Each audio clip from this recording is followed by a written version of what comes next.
अध्यक्ष महोदय, मैं आपको एक और बात बतलाना चाहती हूँ और वह यह है कि कृषि विभाग को योजना आयोग ने बहुत गलत रास्ते में बिठा दिया है।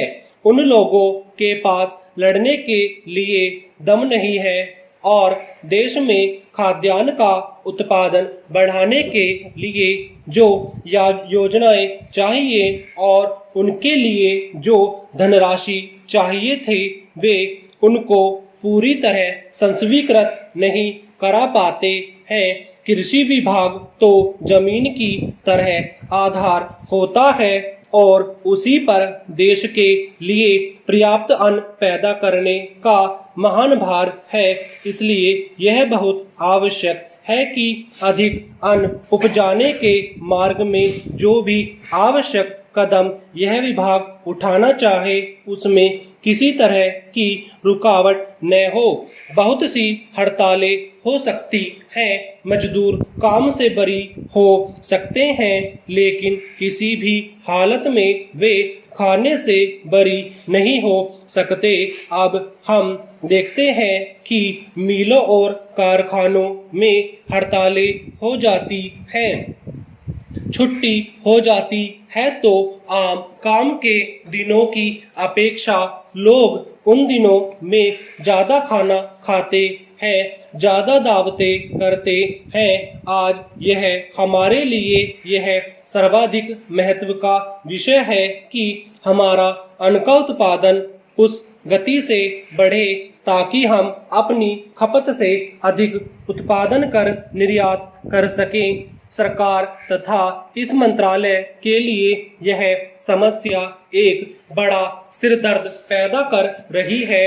हर एक विभाग में बड़े बड़े अधिकारी बैठे हैं और हजारों रुपए के बड़े बड़े वेतन ले रहे हैं, लेकिन मुझे दुख के साथ कहना पड़ता है कि उनका दिमाग कार्यालय की मिसीलों और कागजों में लगा रहता है। इस विभाग का काम बहुत ही महत्वपूर्ण है।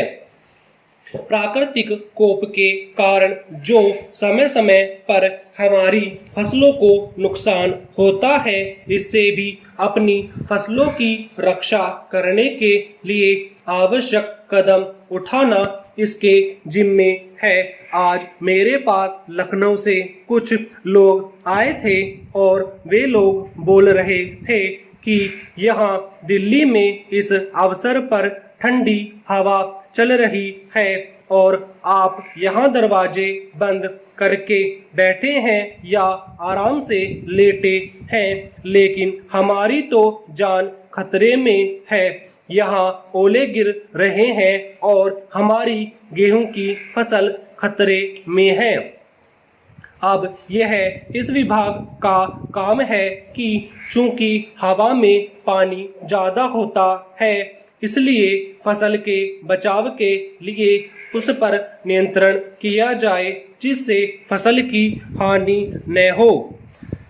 अध्यक्ष महोदय, जिस भावना से मैंने यह बिल पेश किया है उसको विरोधी पक्ष के लगभग सभी सदस्यों ने एक मत से महसूस किया है कि देश में बेकारी की जो समस्या है वह एक भयंकर समस्या है और उसके कारण हमारे देश का विकास, चाहे वह सामाजिक हो, आर्थिक हो या सांस्कृतिक, रुका हुआ है और ऐसी स्थिति में हम आगे बढ़ नहीं सकते हैं। इसी प्रकार से इस परिस्थिति का निर्माण हम पिछले 54 वर्षों से देख रहे हैं।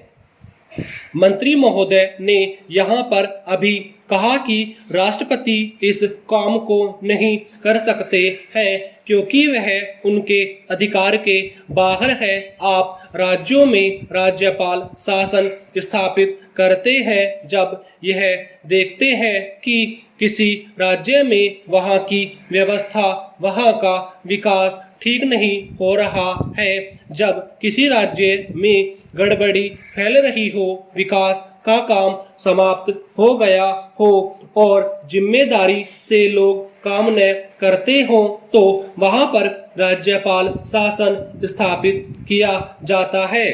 ऐसे बहुत से उदाहरण हमारे देश में मौजूद हैं। उसी प्रकार से हमारे राष्ट्रपति है, और अगर देश में इस तरह की स्थिति वर्षों तक चले तो कोई कारण नहीं है। आपात के रूप में राष्ट्रपति इस देश की सुरक्षा के लिए, इस देश की उन्नति के लिए जिम्मेदारी अपने हाथ में न ले सकें। हमारे भाइयों ने बहुत से उदाहरण दिए हैं कि राज्यों में संयुक्त सरकारें नहीं चली, लेकिन उसके पीछे राजनीतिक हथकंडे थे। अगर कोई राजनीतिक पार्टी जिम्मेदारी से काम नहीं करती तो विधान में यह स्पष्ट है कि राष्ट्रपति शासन अपने हाथ में ले। मैं एक उदाहरण देता हूँ कि संविधान में आदिवासी हरिजनों के उत्थान के लिए प्रण किया गया था कि 10 वर्ष में उनकी सामाजिक तथा आर्थिक स्थिति को सुधार देंगे, लेकिन वह सरकार उससे भी असफल रही। उसको एक बार 10 वर्ष के लिए बढ़ाया गया और दोबारा फिर 10 वर्ष के लिए बढ़ाया गया। इसी तरह से उसको बढ़ाते जा रहे हैं, लेकिन उनकी आर्थिक और सामाजिक उन्नति आप नहीं कर पाए हैं। इस काम में सरकार बिल्कुल असफल हुई है।